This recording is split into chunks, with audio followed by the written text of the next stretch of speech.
분들과 이렇게 한번 인사합시다. 감사로 제사를 드리는 자가 하나님을 기쁘시게 합니다. 감사로 제사를 드리는 자가 하나님. 예, 좀 길었나요? 우리 어린 친구들 못 따라한 것 같은데. 예, 다시 한번 합시다. 감사로 제사를 드리는 자가 하나님을 기쁘시게 합니다. 감사로 제사를 드리는 자가 하나님을 기쁘시게 합니다. 예, 감사합니다. 우리는 이 주일 오전 시간에 성도가 꼭 알아야 하는 언약이라는 주제를 가지고 우리 구원받은 성도들이 성경이 말하는 하나님을 알려고 할 때 하나님은 언약의 하나님이시다. 그래서 언약을 가지고 우리와 의미 있는 관계를 맺는다는 것을 알고 그 언약의 하나님을 계속 배워 나가고 있습니다. 그래서 지난주에는 하나님의 인자하심이 선하심으로 나타난다는 말씀을 드렸는데요. 그리고 오늘은 순서에 따라서 언약 백성들이 그 하나님의 인자하심에 따라 나오는 선하심을 경험하게 될 때 하나님께 감사드리게 되는, 그래서 제목이 언약과 감사입니다. 제목이 뭐라고요? 언약과 감사. 그런데 참 놀랍게도 오늘 이 추수감사절이지 않습니까? 제가 계획하지 않았는데 우리 교회 절기와 딱 맞아 떨어지는 이 말씀을 볼 때 뭐 어떻게 생각하면 우연히 그렇게 될 수도 있겠다 싶지만 이것도 하나님께서 말씀과 성령으로 교회를 다스리심을 참 깨닫게 됩니다. 저는 그렇게 믿습니다. 그래서 하나님의 세밀한 섭리가 우리가 이제 이 언약 시리즈를 함께 배워 나가는 가운데 성도의 감사는 무엇인가? 언약 백성의 감사는 무엇을 근거로 하고 어떤 내용이어야 하는가? 그것을 말씀드리는데 오늘 추수감사절과 연결되어서 하나님께서 참 은혜를 주셨다. 이렇게 짤막한 간증 아닌 간증으로 이렇게 시작을 합니다. 그렇습니다. 우리가 오늘 이제 함께 읽은 시편 50편, 이 시편은요 시가 담겨져 있습니다.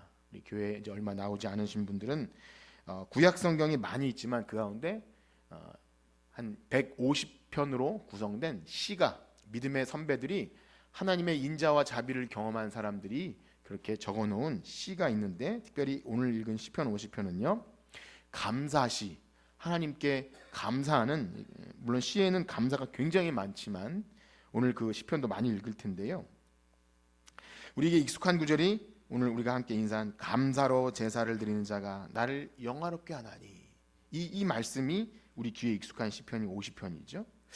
여러분에게 한번 묻고 싶습니다. 여러분 하나님께 감사로 제사를 드리십니까? 어떠세요? 감사로 제사를 드린다. 사실 제사라는 의미도 낯설죠. 그러니까 우리 한국의 정서에서는 조상 제사라는 것이 있기 때문에 이 어떤 잘 이렇게 이어지지 않을 수도 있고요. 또 우리가 또 왜 이 성경이 감사의 제사라는 표현을 썼을까를 생각해 볼 필요가 있는 거죠. 또한 그리고 오늘날 제사라는 용어를 빼더라도 우리가 이제 교회 다니면서 여러분들 그래도 좀 감사하다, 여러분의 삶에 감사가 좀 많이 있습니까? 이 감사는요 로마서에 보면 사실은 하나님을 모르는 자의 특징이 감사치 아니한다, 그런 것이 있기 때문에 사실 우리 신앙의 회복은 감사가 회복됨으로 나타날 수 있기 때문에 당연히 이제 교회 다니는 사람들은 감사하다, 이런 것이 세상의 감사와는 다르다라는 것을 알 수 있는데요. 자, 그래서 바라기는요 오늘 이 추수감사절을 맞이하면서 우리가 이제 예수님을 믿고 교회 신자가 될 때, 그렇다면 우리가 드리는 감사는 세상 사람들의 감사와 무엇이 다르며, 그럼 우리가 지금 하고 있는 감사는 정말 우리가 지금 언약 백성으로서 하게 되는 감사인지를 우리가 확인하면서 우리가 회복되어야 될 감사, 그리고 진정 하나님이 기뻐하시는 감사, 그런 감사가 회복되는 귀한 여러분들 되시기를 주님의 이름으로 축복합니다. 자, 오늘 읽은 본문인 시편에도요 그래서 하나님께 감사로 제사를 드리라, 이런 말씀을 하고 있는데요, 일단 우리가 좀 주목해 볼 사실은 이 하나님께서 감사로 제사를 드리라고 하는 이 대상이 아무나가 아니라는 것입니다. 바로 하나님과 언약을 맺은 백성들에게 감사로 제사를 드리라는 요구를 하고 있다는 거죠. 우리 50장 4절과 5절을 한번 같이 읽어봅시다. 시편 50편 4절 5절 시작. 하나님이 자기의 백성을 판결하시려고 위 하늘과 아래 땅에 선포하여 이르시되 나의 성도들을 내 앞에 모으라. 그들은 제사로 나와 언약. 아멘. 본문에서 이제 하나님이 감사로 제사를 드리라는 대상이 50절에 보면 나의 성도들. 여러분 어떻습니까? 여러분들은 성도들이십니까? 네, 성도. 어떤 자가 성도냐면 제사로 나와 언약한 이들이다. 이런 표현을 씁니다. 이 제사는요 구약 시대 하나님께 나아가는 예배 방식이면서 동시에 이제 언약의 의미를 많이 가지고 있는데요. 그래서 아브라함도 쪼갠 고기 사이로 또 언약하는 내용과 여러 가지 제사는 항상 언약의 내용을 담고 있습니다. 그래서 그 이제 신약에 오게 되면요 피로 맺은 새 언약으로 연결되는 중요한 구약의 제사 방식이 바로 이 짐승 제사입니다. 물론 제사에는요 이 레위기에 보면 여러 가지 제사 방식과 또 제물의 종류가 있습니다. 반드시 짐승이 아니어도 되긴 합니다. 곡식이나 여러 가지 것이 있고 짐승 중에도 좀 가난한 자들은 비둘기로도 할 수 있고 또 제사 방식도 번제, 소제, 화목제, 속건제 여러 가지 속죄제 있는데요. 이 시간 이 제사의 방법이나 종류보다 이 구약 제사의 좀 전형 그리고 구약 제사를 생각할 때 가장 기본으로 할 수 있는 게 뭐냐면 이제 아벨의 제사로부터 아브라함까지 돌로 단을 쌓고 그 위에 짐승을 잡아서 드리는 그 제사 우리가 이제 생각하는 구약 제사입니다. 그러니까 우리 이제 한국 사회에 있는 조상 제사나 이렇게 이렇게 명절이나 이럴 때 차려놓고 홍동 백서 이런 거 있지 않습니까? 이렇게 배를 깎아놓고 이런 그런 조상 제사가 아니라 하나님께서 받으시는 제사는 희생 그러니까 짐승이 잡혀서 고기는 이렇게 각이 떠지고 또 피를 흘리고 기름과 이런 걸 태울 때 그것을 하나님께서 향기를 맡으신다. 그래서 흠양하신다는 표현을 쓰는데요. 이제 그것이 구약의 제사의 전형입니다. 그래서 아무 짐승이나 드릴 수 없고 양이나 순염소, 숫송아지 등등 구별된 제물만 드릴 수 있는 것이죠. 그런데 오늘 말씀에 보면 그러한 제사의 종류나 제물의 종류 또 제물이 기름지고 거룩하게 구별된 어떤 것을 초점 맞추기보다 무엇에 초점을 맞추냐면 바로 그 제사가 무엇으로 드려져야 한다고 하죠? 감사로 드려져야 한다. 감사. 한번 오늘 두 구절을 한번 읽어봅시다. 50장 14절 아까 읽은 부분인데요. 먼저 50장 14절 한번 읽어볼까요? 시작. 감사로 하나님께 제사를 드리며 지존하신 이에게 내 손.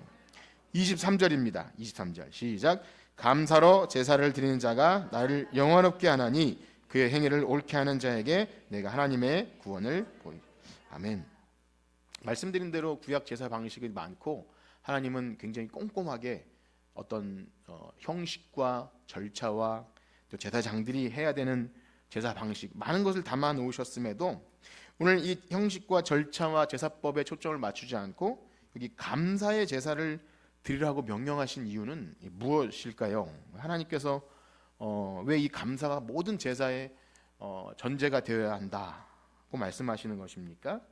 그것은 근본적으로 하나님의 이 백성들이 그러니까 이 제사와 언약과 관계된 이 백성들이 하나님께 제사를 드리던 절기를 지키던 모든 이 배경은요 하나님의 놀라운 구원 역사를 경험했다는 그 역사 속에서 그들이 실제 경험한 것을 근거로 가지고 있습니다. 그러니까 아까 전에 말한 조상 제사나 아니면 혹은 세상의 사람들이 신을 감동시켜서 하는 제사, 인디안 기후제라 그러죠.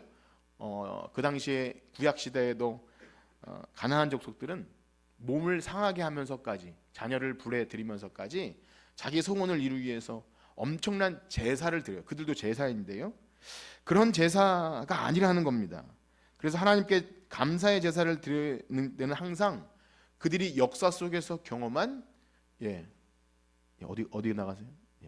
쉬만요. 웬만하면 나가지 않도록 어린아이들도 끝까지 예배에 참석할 수 있도록 그냥 들어오세요. 나가지 않도록. 그래서 제가 앞으로 앉았는데 우리 온 세대 연합 예배에서 혹시나 어른들이 졸고 있으면 뒤에서 찔러도 괜찮아요. 우리 어린 우리 이렇게 꼭 우리 어린 친구들이 너무 이렇게 좀 경직될 필요도 없고요. 그렇습니다. 자, 다시 한번 감사의 제사를 드려야 하는 본문에 항상 감사의 이유가 명확해요. 그러니까 앞으로 뭘 좋은 걸 줄 거야 이런 기대감으로 드리는 게 아니라 그들이 역사 속에서 경험한 하나님 그 인자와 자비 그것을 근거로 하죠. 우리 시편 107편 21절과 22절 한번 읽어볼 텐데요. 시편 107편 21절 22절 한번 읽어봅시다. 시작. 여호와의 인자하심과 말미암아 그를 찬송할지어다.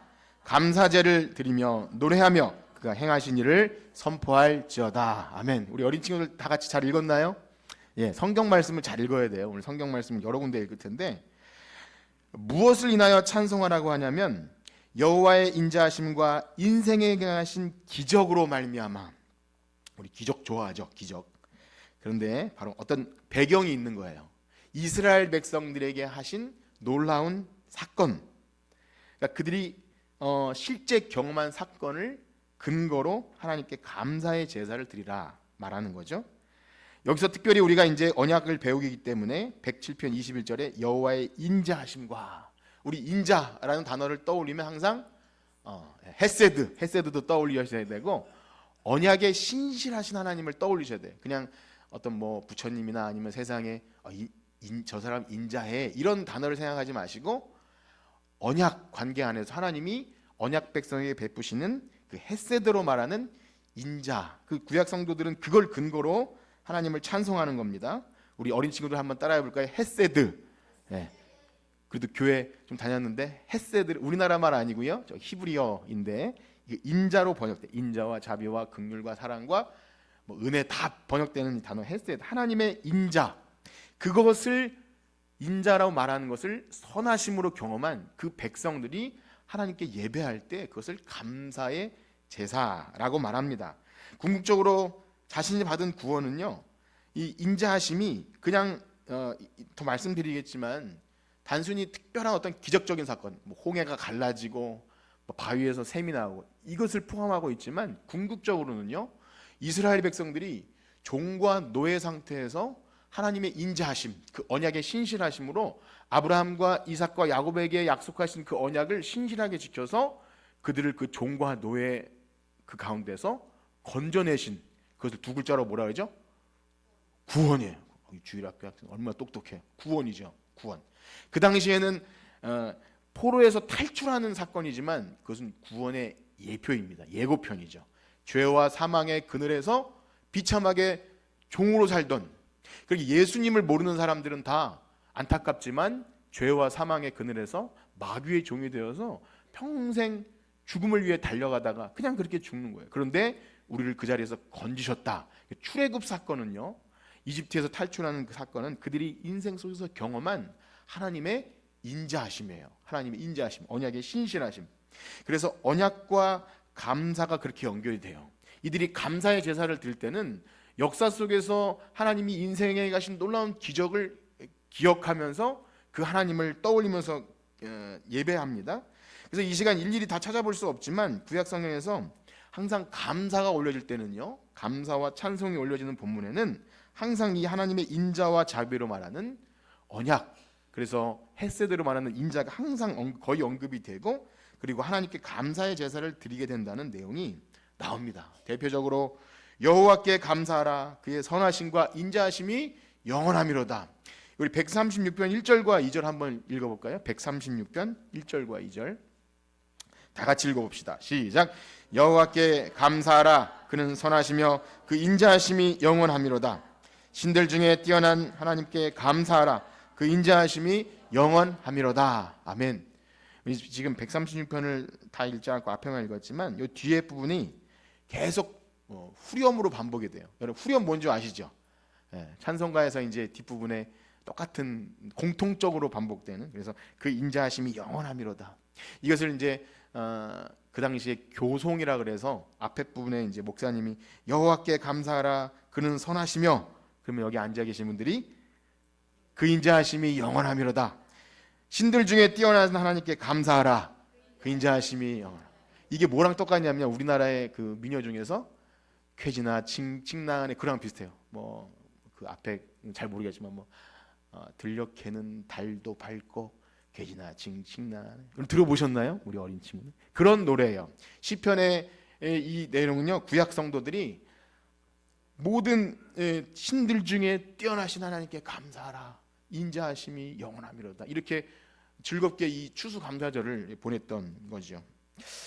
이 시간 뭐 136편을 말씀드리는 시간은 아니기 때문에 지금 여기서 우리가 보아야 될 것은 뭐냐면, 항상 인자와 선하심, 그것은요 우리에게 이제 좋은 것을 앞으로 기대와 소망과 뭐 그런 것도 당연히 있겠지만, 그냥 막연한 기대가 아니라 그 인생에게 행하신 놀라운 기적, 무엇보다 우리를 죄와 사망에서 건지신 하나님의 그 복음 사건, 그것에 대한 합당한 반응이 바로 구약 성도들이 드리는 감사의 제사였다는 것입니다.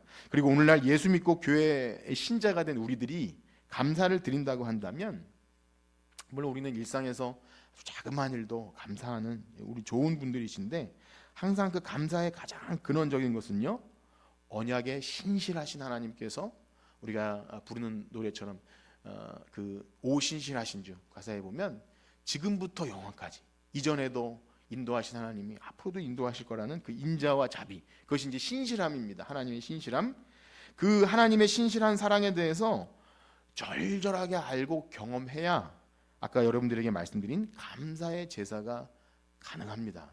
우리가 뭐 감사헌금을 할 수도 있고 뭐 어떤 표현을 할 수 있지만, 가장 근본적인 복음 사건, 신구약 성경 전체에 계시된 하나님의 언약을 알고 그 언약을 근거로 우리가 예배할 때 그것이 구원받은 성도에 감사하고, 그것이 이제 오늘 감사의 제사입니다. 결국 그것이 새 언약 백성들에게 오면 그 올려드리는 감사는 결국 예수 그리스도의 피로 인한, 지금 뛰어넘었는데요, 이제 결론 부분에 그 부분을 말씀드릴 텐데, 그거예요. 구약 성도들이 하나님의 구원 사건을 근거로 예배하고 감사할 때 근거는 바로 복음 사건, 죄와 사망에서 우리를 건져내시고, 또 일상의 삶에서도 그들의 세밀한 어떤 간구나 소원과 기도와 질병과 이 모든 사건 속에서 하나님께서 인자와 자비를 베푸심이 근거가 됩니다. 그래서 마지막 부분을 말씀드리기에 앞서서, 구약의 언약 백성들이 그들의 삶 가운데 다양한 방식으로, 매우 다양한 방식으로 하나님께서 어떻게 인자하심을 그들에게 베푸셨는지 그 사례들을 몇 가지 살펴볼 건데요, 과연 우리가 하나님께 드리는 감사의 제목과 내용과 일치가 되는지, 아니면 뭐 비슷한지, 아니면 전혀 다른지, 아니면 우리가 정말 회복하고 정말 경험해야 되는 감사가 어떤 것인지를 우리 몇 가지 살피는 내용 가운데 확인해 보고자 하는 것입니다. 그리고 말씀드린 대로 마지막으로 이 새 언약 시대, 예수 그리스도로 말미암아 이 모든 구약의 모형들이 완성된 우리들에게 드리는 감사의 제사는 무엇인지를 마지막으로 말씀드릴 텐데요, 먼저 첫 번째로 구약 성도들이 하나님의 인자와 자비, 인자하심을 경험하는 방식 가운데 대표적인 것은요, 바로 첫 번째는 우리를 모든 죄악에서 속량하게 하신 은혜입니다. 뭐 했다고요? 죄악에서 속량. 속량이란 단어는 사실 이 거의 교회에서만 씁니다. 뭐 한자이긴 하지만, 우리 한번 성경 말씀을 읽을 텐데요, 130편 7절과 8절을 남자 성도님들 가운데 65세 이상 된 분들만 한번 크게 읽어봅시다. 한번 손 들어보세요. 난 남자이며 65세 이상 된 어르신, 그분들이 읽는 겁니다. 130편 7절과 8절 시작.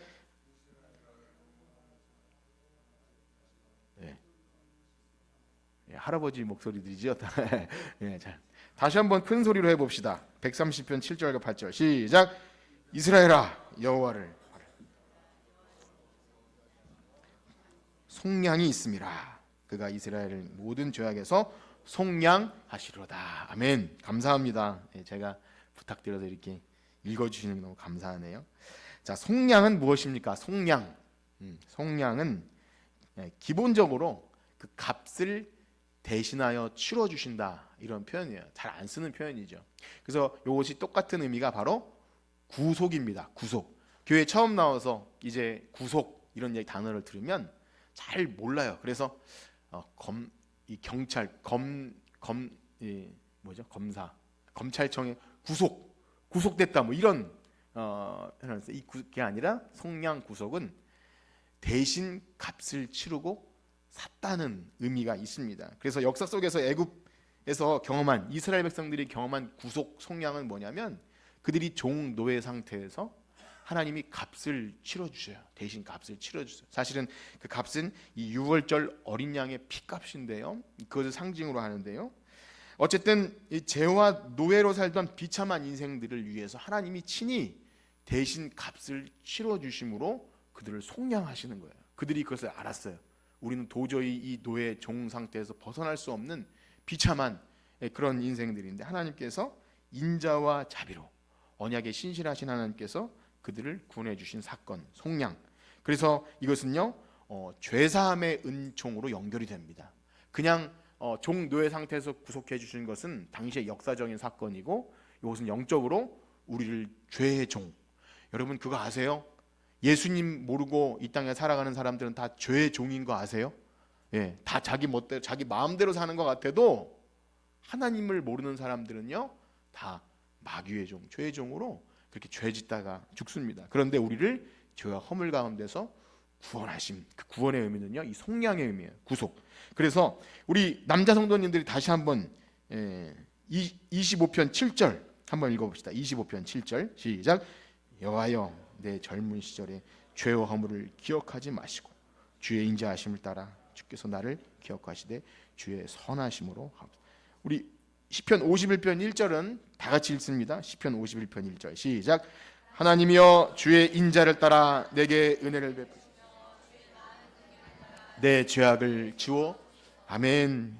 사랑하는 성도 여러분 어떠하십니까? 우리가 하나님께 감사를 드린다고 할 때 이 죄와 허물로 죽어 마땅한 죄인을 속량해 주시는 은혜, 죄를 속해 주시는 이 속량의 은혜를 가장 최고의 감사의 내용으로 알고 그렇게 감사를 돌리십니까? 그럼 어떠세요? 생소하신가요?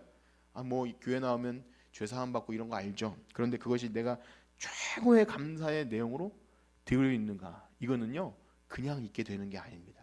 진짜 구원받은 성도의 감사의 내용은 이것이 바로 가장 어떤 것보다 비교할 수 없는 은혜가 죄를 속해 주신 은혜. 영원한 사망 가운데 저주받은 우리들을 하나님께서 값없이, 값이 없는 게 아니죠. 예수 그리스도의 피값으로 우리를 대속해 주신 놀라운 은혜. 만약 우리의 감사의 내용 가운데 이 속량의 은혜, 죄사함의 은총이 무미건조하거나 아니면 그냥 좀 희미하거나 아니면 아예 잘 모른다면 우리는 언약 백성으로서 감사의 제사, 진정한 감사는 사실상 불가능한 것이고 있다고 할 수 없는 것입니다. 그러므로 여러분 잘 생각하셔야 됩니다. 우리가 감사의 내용 가운데 가장 근본적인 전제에 죄를 속해 주신 이 속량의 은혜가 있는지를 생각하셔야 합니다. 자, 그런가 하면요.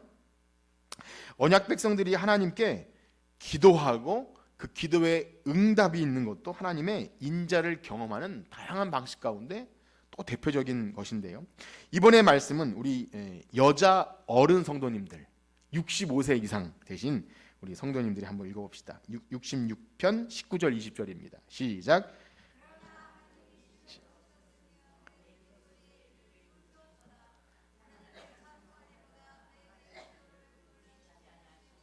기인자심을 내게서 아멘. 여기 강영진 권사님밖에 안 계십니까? 예. 어디 갔더니 우리 교회 굉장히 목소리 큰 집사님 여기 강예덕 씨밖에 없습니까? 그랬다는 들었는데 여러분 이 말씀을 읽을 때 기회가 왔을 때 최선을 다해서 마음을 다해 읽으면 하나님이 큰 은혜를 주실 거라 믿습니다. 기회는 또 오지 않아요. 자, 이 66편 19절 20절 제가 다른 말씀을 드려서 뭘 읽었는지 잘 모르시겠죠? 이 기도 소리에 귀를 기울이셨도다. 여러분 어떠신가요? 이것은 내가 길게 말씀드리지 않아도 기도가 응답됐다. 대박이잖아요. 그렇죠? 그러면 간증도 하고 목장에서 나눔도 할 것도 많아지고 당연히 하나님께 감사하는 것 있는 거죠. 효과적인 거라 생각됩니다. 만약 여러분 삶 가운데 기도의 응답에 대한 감사가 있다면 그는 참으로 하나님의 언약 백성으로서 하나님의 인자를 경험하는 분들인 줄 믿습니다. 자, 그래서 사랑하는 성도 여러분, 한 해를 되돌아보면서 우리가 하나님께 기도하고 응답받은 것이 어떻습니까? 있습니까? 어떠세요? 지나온 세월 되돌아볼 때 하나님께서 내가 기도한 것 잘 들어주시는 것. 사실 우리는 이제 저부터도 기도를 하지만 조금 불경스럽게도 큰 기대 없이도 기도할 때가 있어요. 너무 죄송하지만 그래서 먼저 까먹어요. 내가 그런 기도를 했는지도 까먹었는데 하나님께서 일하시고 계시는 걸 너무 절절하게 경험해요. 제가 하나님 죄송합니다. 그리고 기도가 응답되어도 그러니까 대수롭지 않게 받아들여요. 하나님 당연히 뭐 그렇게 하시는 분이시죠. 그렇지 않아요. 기도 응답은요 하나님의 인자를 경험하는 굉장히 중요한 은혜의 수단입니다. 여러분 그것을 많이 경험하셔야 돼요. 반대로 욕심으로 구해도 들어주지 않으니까 그거에 초점이 맞춰져 있어요. 하나님께서 우리가 기도한다고 뭐 다 들어주시는 거 아니잖아요. 쓸데없는 거 구하고 하나님 기뻐하지 않는 것인데 막 들어주면 그게 하나님이 아니시잖아요. 인격적인 하나님은 우리 사랑하는 부모님과 같은 분인데 쓸데없는 필요한 거 막 도깨비 방망이 구하듯이 아니지 않습니까? 그런데 또 거기에 초점이 맞춰져 있으면 하나님 내가 기도하는 거 들어주지도 않아. 이렇게 우리는 항상 사춘기 아이들처럼 늘 그렇게 안 좋은 것에 초점이 맞춰져 있는데 그렇지 않아요. 늘 좋은 것을 주셔요. 그래서 지나온 세월을 돌아 가만히 되돌아보면 하나님께서 어떻게 이렇게 세밀하게 우리의 삶에 간섭하시고 참 내가 간구하는 것보다 더 크게 들어주시는지 여러분 그래서 기도 응답을 통해 하나님의 인자와 자비를 경험하는 여러분들 되시기를 축복합니다. 그것을 많이 나누세요. 목장원들과 나누시고 적어보라 그러면 정말 한도 끝도 없이 적을 것 같아요. 그런 시간들이 좀 어쨌든 그런데요. 다음으로는요. 우리가 만나는 여러 가지 시험들 만한 상황에서 오늘 말씀은 우리가 미끄러질 만한 상황 가운데서도 우리를 시험에 들지 않게 붙들어 주시는 것도 하나님의 인자하심을 경험하는 겁니다. 우리 이번에는요 65세 이하 우리 여자 성도님들 한번 읽어볼까요? 94편 17절에서 19절입니다. 94편 17절에서 19절 한번 크게 읽어봅시다. 시작.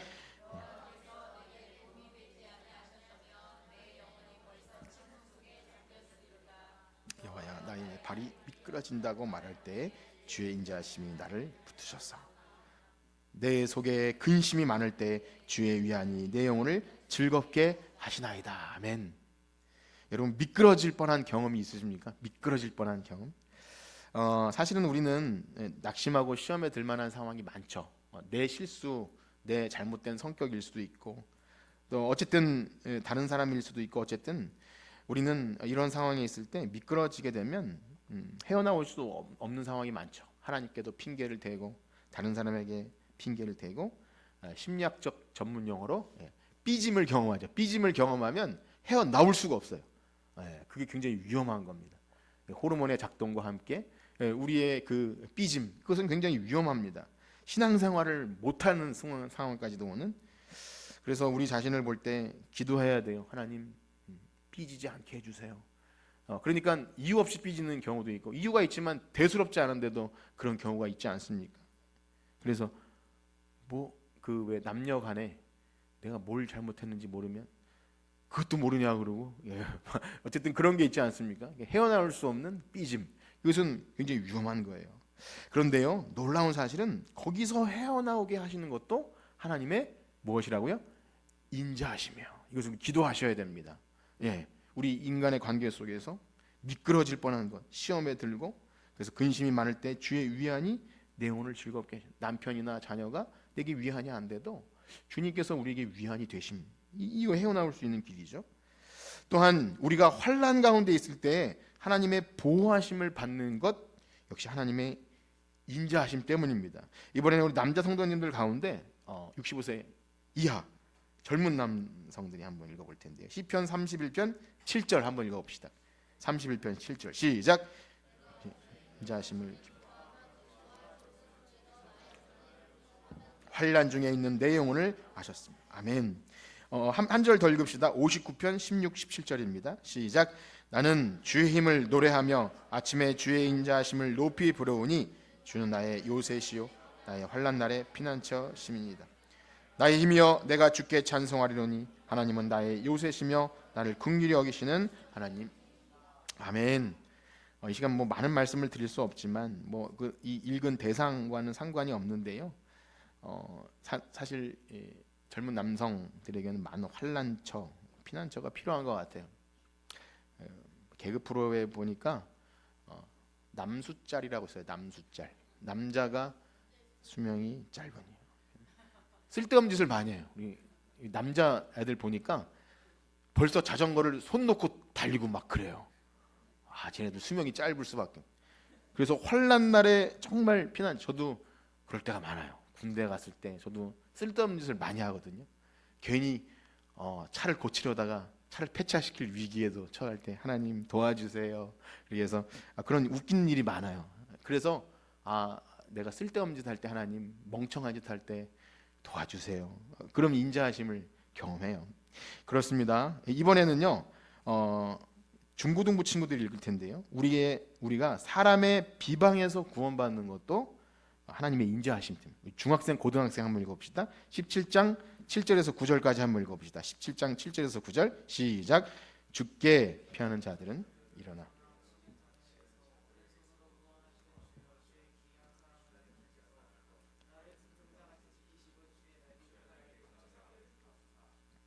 내 앞에서 나를 압제하는 나의 목숨을 노리는 원수들에게서 벗어나요. 이 굵은 목소리로, 이 사춘기 좀 지난 목소리잖아요. 우리 교회 남자 친구들밖에 없거든요. 그나마 또 형이 안 하니까 동생이 또 옆에서 하라고 막 이렇게. 저 동생 얼마나 귀한 동생이에요, 그렇죠? 성경 다 읽었죠? 그렇습니다. 우리가 세상에 살아갈 때, 많은 사람들과의 관계 속에 살아갈 때 우리의 그 사춘기 같은 모난 인격으로 얼마나 사람들과의 어려움을 겪게 되기도 합니까? 어른이 되어도 여전히 성인 아이 같은 그런 사춘기 기질이 남아있기도 하고, 또 내가 잘못한 게 없어도 세상에 나가면 직장 상사나, 그래서 뭐 흔한 말로 게토레이 같은 직장 상사를 만나게 되면 정말 당해낼 수 없는 그런 어려운 사람과의 관계. 그 게토레이가 마시는 음료수는 아닙니다. 자, 어쨌든 그런 개또라이 같은 상사를 만나게 되면 정말로 관계 속에서 어려움을 겪게 되는 거죠. 그럼 참 슬퍼집니다. 학교에서도 그렇고 내가 크게 잘못한 것이 없는데 관계를 경험할 때 그 관계 속에서 하나님의 인자와 자비로 보호해 주세요. 기도하셔야 돼요. 이 세상에 살아갈 때 얼마나 위험한 일이 많은지 뉴스나 이런 데 보면 애들에게 왕따를 당하고 또 이렇게 관계에서 외톨이가 되고 또 그렇게 되면 자살을 하기도 하고 그렇죠. 그런 위험한 순간 속에서도 하나님 도와주세요. 제가 지금 너무 힘듭니다. 기도하셔야 돼요. 그리고 마지막으로 우리가 죽을 병에서 고침받는 것도 하나님의 인자와 자비로 말하고 있는데요. 이번에 우리 주일학교 아이 친구들이 한번 읽어봅시다. 주일학교 친구들 중에 시편 6편 2절에서 5절 한번 다 같이 읽어볼게요. 시편 6편 2절에서 5절 시작. 여호와여 내가 수척하였어. 여호와여 나의 뼈가 나의 영혼도 매우 떨리나이다. 여호와여 어느 때까지니까. 여호와여 돌아와 나의 영혼을 건지시며 주의 사랑으로 나를 구원하소서. 사망 중에서 주를 기억하는 일이 없사오니 스올에서 주께 감사할 자가. 아멘. 이번에 우리 다 같이 읽읍시다. 103편 3절에서 5절입니다. 103편 3절에서 5절 시작. 그가 내 모든 죄악을 사하시고 내 생명을 파멸해서 속량하시고 인자와 긍휼로 간을 씌우시며 좋은 것으로 내 청춘을 독수리같이 새롭게. 아멘. 물론 믿음이 좋다고 해서 모든 죽을 병에서 고침받거나 병원에 가지 않아도 되거나 또 죽지 않는 것도 아닙니다. 때가 되면 우리는 육신이 쇠하여지고 누구나 다 죽어서 하나님 품에 안기게 되는데요. 놀랍게도 성경 안에서는요, 우리들이 살아가는 순간순간 죽을 위기에 질병이나 히스기야 왕이나 이런 왕들 이야기 있지 않습니까? 죽을 위기의 순간에서 하나님이 그의 생명을 연장시켜 주시는, 그것도 하나님의 인자를 경험하는 놀라운 방식이라고 말하고 있습니다. 이 시간 더 많은 내용으로 하나님께서 우리 삶의 인자를 경험하는 것을 나열할 수 있겠지만 여기까지만 말씀드려도 우리는 우리의 삶 속에 얼마나 하나님께서 많은 인자와 자비를 베푸시는지를 셀 수 없을 만큼 받은 복을 세어보아라, 이 찬송처럼 많은 감사의 제목이 있다는 것을 알게 됩니다. 다윗도요, 이 하나님의 인자하심 때문에 내가 살아간다 라는 그 고백이 시편 23편 마지막에 뭐라고 합니까? 나의 평생의 선하심과 인자하심이 반드시 나를 따르리니, 그 평생의 선하심과 인자하심이 없으면 난 죽습니다. 그런 거예요. 하나님의 선하심과 인자하심. 그래서 시편 63편에 보면 주의 인자하심이 무엇보다 낫다고 합니까? 생명보다. 63편 3절 4절 한번 읽어볼까요? 63편 3절 4절 시작. 주의 인자하심이 생명보다 나음으로 내 입술이 주를 찬양할 것이라. 이러므로 나의 평생의 주를 송축하며 주의 이름으로 말미암아 나의 손을. 아멘. 하나님의 인자하심은요, 우리 일상의 삶부터 또 질병이나 고통이나 외로움이나 또 환난이나 또 영원한 구원까지 인도해 주시는 것이 하나님의 인자하심입니다. 우리는 하나님의 인자가 없으면 살아갈 수 없습니다. 여러분들이 그래서 언약 백성으로서 그 인자를 떠올릴 때, 야, 이것은 구원이구나. 하나님이 언약 백성들에게 하신 놀라운 과거의 역사, 현재의 역사, 또 미래까지, 우리의 구원으로 말하면 이미 다 이루신 구원, 지금도 이루시는 구원, 또 앞으로 이루실 구원, 모든 것이 하나님의 인자이기 때문에 그것을 감사로 올려드리는 것이 오늘 우리가 드려지는 무슨 감사의 제사, 감사의 제사입니다. 감사의 제사. 하나님의 놀라운 언약 백성들이 속량하심을 입고, 그리고 그 구원받은 백성의 삶 안에 구석구석 기도가 응답되고 위경에서 건져주시고, 또 각종 질병의 위협과 사망의 음침한 골짜기 가운데 우리를 건져주시는 하나님을, 구원의 시작도 끝도 다 하나님의 인자입니다. 그래서 놀라운 사실은요, 이 감사의 제사가 신약으로 오게 되면 이 의미가 그대로 찬송의 제사로 바뀌게 되는 것을 알게 됩니다. 우리 히브리서 13장 15절 말씀 한번 같이 읽어볼까요? 히브리서 13장 15절 시작. 그러므로 우리는 예수로 말미암아 항상 찬송의 제사를 하나님께 드리자. 입술의 열매니라. 아멘. 여기 15절에요. 누구로 말미암아? 예수로 말미암아. 이 예수로 말미암아, 이것은 제가 소두에 말씀드린 그거예요. 구약에는 어린 양을 잡아 들여서 그 피와 또 기름을 태워 들여서 짐승의 제사, 그 피였다면, 이제 새 언약 시대로 오면 예수님은 죄 없으신 하나님의 아들이 이 땅에 사람의 몸을 입고 오셔서 우리를 위해 대신 자기의 피를 흘려주시고 죽으시고 하나님께 올려드리는 그 속죄 제물이 되어주신 거예요. 예수님이 우리가 예배할 수 있도록 그 제사, 제물이 되어 주셨기 때문에 우리가 이제 예수로 말미암아라고 할 때는 우리의 제사는요, 그 제사의 제물이 누구예요? 예수님이에요. 예수님으로 인해서 제사를 드릴 때, 아, 우리의 죄를 속량해 주셨구나. 예수님의 피값으로 우리가 죄사함 받았구나. 이것을 알고 드리는 예배가 우리가 감사의 제사인 것입니다. 그래서 신약 성도들이, 이 새언약 성도들이 하나님께 마땅히 올려야 되는 이 감사의 가장 핵심적이고 근본적인 것은요, 바로 이거예요. 우리가 예수 그리스도의 피로 하나님께 구원을 받았다. 그래서 히브리서 13장 15절에 찬송의 제사라는 단어는요, 우리 성경에는 찬송의 제사로 번역됐지만 구약 성경의 감사의 제사와 동일한 단어를 쓰고 있습니다. 감사의 제사, 찬송의 제사. 그러니까 찬송의 제사라고 해서 우리가 찬송을 많이 하면 찬송 예배인가? 이런 개념이 아니라 항상 찬송은요, 구원의 은혜에 대한 감사가 들어있기 때문에 히브리서 기자는 그것을 감사의 제사를 찬송의 제사로 이렇게 표현한 것인데요, 바로 우리의 죄를 속해 주시기 위해서 제물이 되어 주신 예수님을 인하여, 예수님 때문에 하나님께 나아갈 수 있는 그런 담력을 얻은 우리. 그렇습니다. 사랑하는 성도 여러분, 우리가 일상을 살아가면서 가장 감사해야 되는 그 감사의 제목, 그것이 이 복음 사건, 예수 그리스도로 말미암아 내가 하나님의 그 죄와 허물로 죽어 마땅한 우리가 하나님 백성 되었다는 사실이 가장 기쁘고 감사하십니까? 예, 이것을 알고 드리는 예배가 감사의 제사이고 하나님이 기뻐 받으시는 그런 우리가 마땅히 드려야 할 감사입니다. 그렇습니다. 예수님이 흘리신 피는요, 구약 성도들이 짐승으로 제사 지냈던 그 언약이 이제 마지막 날 우리를 위해 성취된 언약의 피입니다. 이제 우리가 이따가 성찬을 하겠지만 그 피를 기념하는 거예요. 우리 성경 한 구절 읽고 마칠 텐데요, 히브리서 9장 11절에서 15절까지 우리 한번 교독해 봅시다. 히브리서 9장 11절에서 15절 제가 먼저 읽을게요. 그리스도께서 장래 좋은 일의 대제사장으로 오사 손으로 짓지 아니한 것 곧 이 창조에 속하지 아니한 더 크고 온전한 장막으로 말미암아 염소와 송아지의 피로 하지 않고 단번에 성소에 들어가셨느니 염소와 황소의 피와 및 암송아지의 죄를 부정한 자에게 뿌려 그 육체를 정결하게 하여 거룩하게 하거든.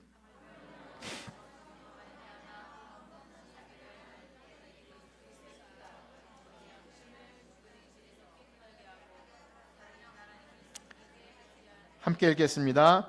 이로 말미암아 그는 새 언약의 중보자시니 이는 첫 언약 때 범한 죄 속량하시려고 주구사 오늘 영원한 기업의 약속을 얻게 하려.